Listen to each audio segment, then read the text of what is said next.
Caitlin Clark's teammate confirms locker room reality amid Becky Hammon's Indiana Fever claim the Indiana Fever have done it again, with just a 36.3% chance of winning the game.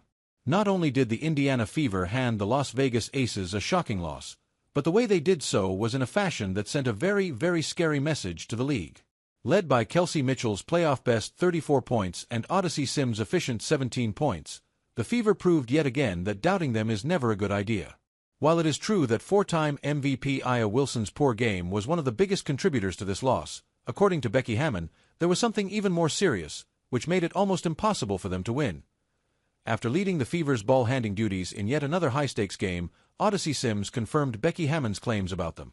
During her post-game media availability, Sims said, "I think we're one of the toughest teams to guard when we play at a pace with a higher level. Coach talks to me about that all the time. Making sure we're getting downhill, but also it's not just the pace. When you come off more aggressive, it's hard to stop." Throughout the season, the Indiana Fever remained the fifth team in the league when it came to pace. This number would have certainly been higher had there not been a significant turnover at the guard position. But despite all the personnel changes, the head coach Stephanie White has stuck to her game plan. And it's me and Kelsey mainly because we're in the majority of ball screens, but it opens up so much. We draw attention when we get to the lane, but we also have great teammates that we can pass it out to. Like I said, we don't want to live in the lane, but we're making sure we stay aggressive, but we also have our sprays, we have our kickouts, we have our high-lows with AB. Just open it up, she continued. Even though Kelsey Mitchell and Odyssey Sims are the main players dictating the pace, the rest of the team also plays a vital role in making sure that playing fast also results in making. As evident in the game against Becky Hammon's Aces, the Fever made it a point to take the ball to the basket. 76.5% of their field goals were from inside the three-point line, a clear sign of them beating the Aces' defense and getting open lanes. And when they aren't able to find open lanes, they make sure to find an open teammate.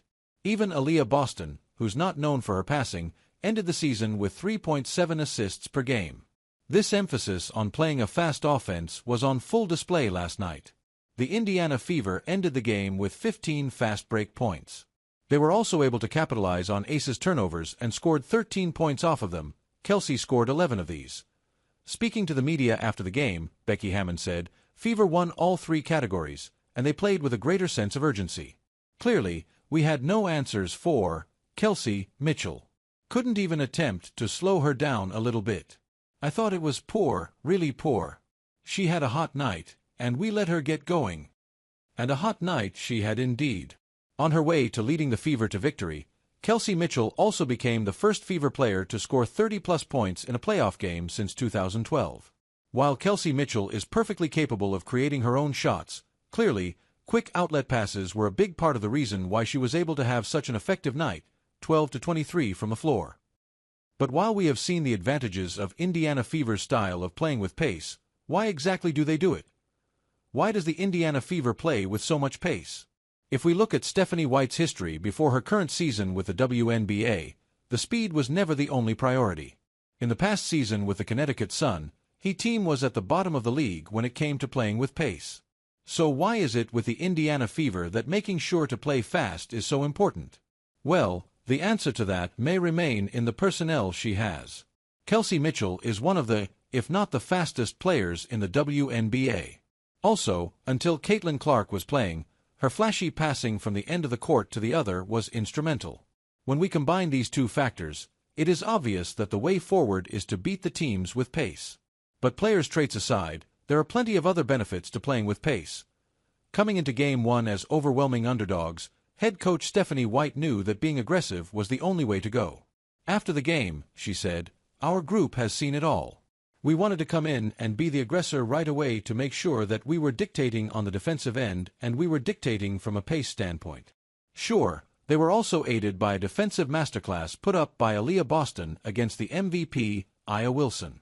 But make no mistake, the strategy of playing with pace paid all the dividends. Since the early blows, the Aces were never able to have command in the game. Sure, they did take the lead for a while or made the game a close affair. But any time that happened, the Fever increased its intensity and went on a run.